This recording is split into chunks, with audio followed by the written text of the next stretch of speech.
전 세계적으로 비만 인구가 늘어나면서 지구는 점점 무거워지고 있습니다. 우리나라 또한 국민 3명 중에 1명은 비만이라고 하는데요. 다이어트 산업은 계속 성장하고 규모 또한 엄청나게 커졌지만 어찌된 일인지 다이어트 성공률은 처참한 수준입니다. 다이어트를 시도한 사람들 중에서 단 1%에서 5%만이 체중을 감량하고 5년 이상 빠진 체중을 유지한다고 합니다. 체중을 감량하고 요요가 오지 않는 것까지를 포함해야 진짜 다이어트 성공이라고 할 수 있습니다. 하지만 어렵게 생각할 필요가 없습니다.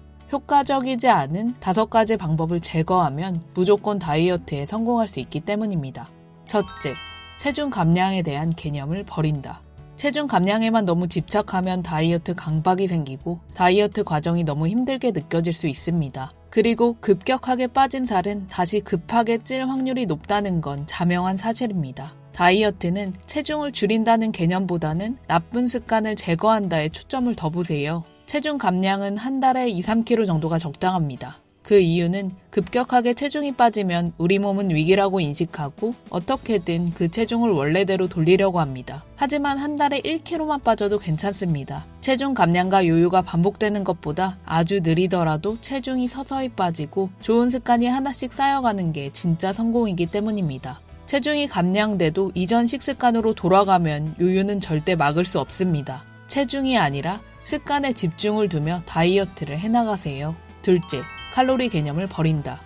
건강하게 체중 감량을 하기 위해서는 칼로리를 적게 먹는 것이 아니라 영양소를 잘 섭취해야 합니다. 칼로리 계산을 아무리 열심히 하면서 먹어도 소용이 없는 이유는 같은 칼로리를 섭취하더라도 사람마다 몸에서 다르게 적용하기 때문인데요. 같은 500칼로리의 음식이라고 하더라도 500칼로리의 케이크는 체지방으로 주로 쌓이는 정제탄수화물이 대부분입니다. 반면 밥이나 채소, 고기 등의 500칼로리라면 우리 몸이 에너지를 태우는 데 필요한 영양소가 포함되어 있습니다. 적게 먹으면서 살을 빼는 건 한계가 있고 칼로리를 계산하면서 먹으면 음식을 즐겁게 먹기도 힘듭니다. 좋은 영양소를 잘 먹으면 대사율이 높아지고 살이 잘 빠지는 몸이 된다는 원리를 기억하세요. 셋째, 운동 개념을 버린다. 운동이 정말 귀찮고 하기 싫다면 운동을 그냥 하지 마세요. 해야 되는데 하면서 막상 1년치 끊어놓은 헬스장을 가지 않으면 죄책감과 자괴감만 쌓여갑니다. 작정하고 운동하기 싫으면 평소 활동량을 늘리세요.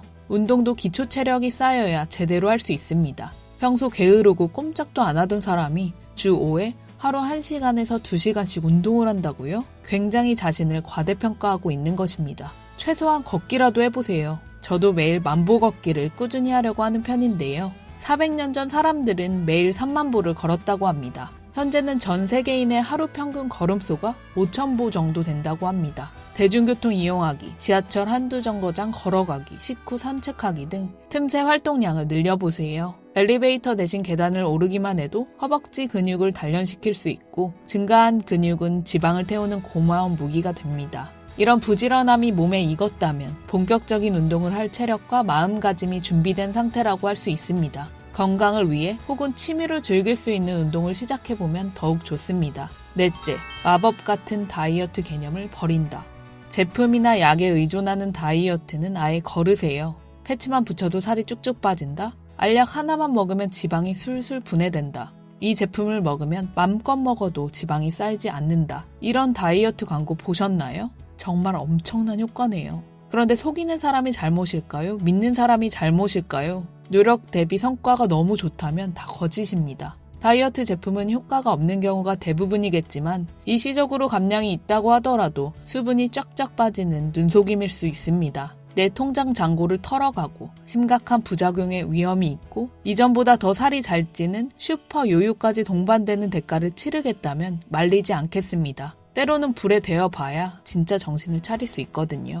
다섯째, 스트레스와 부정적인 감정을 음식으로 해소하지 않는다. 부정적인 감정이 몰려오면 그걸 전환하기 위해 음식을 먹는 경우가 정말 흔합니다. 바로 감정적 식욕이라고 부릅니다. 하지만 이 고리를 끊어야 합니다. 어떻게? 감정적 식욕이 올라왔을 때 내가 특정 음식을 왜 먹고 싶은지 본질적인 이유를 파악해보세요. 그리고 기본 전환을 할 수 있는 음식 말고 다른 대체 행동을 찾아야 합니다. 감정적 식욕의 이유 파악하기와 대체 행동 꾸준히 하기를 하다 보면 스트레스와 부정적인 감정 그리고 음식을 분리할 수 있게 됩니다. 쉽게 정리해드리자면 음식은 부정적인 감정 때문에 먹지 않는다는 절대 규칙을 세워두세요. 지금까지 설명한 5가지를 한 번에 다 지킬 필요도 없습니다. 이거 하나쯤은 해볼 수 있겠다 싶은 거 한 가지만 골라잡고 지속해보세요. 그게 익숙해졌다면 2번째 습관을 시작해봐도 좋습니다. 그리고 습관은 연쇄효과, 복리효과가 있거든요.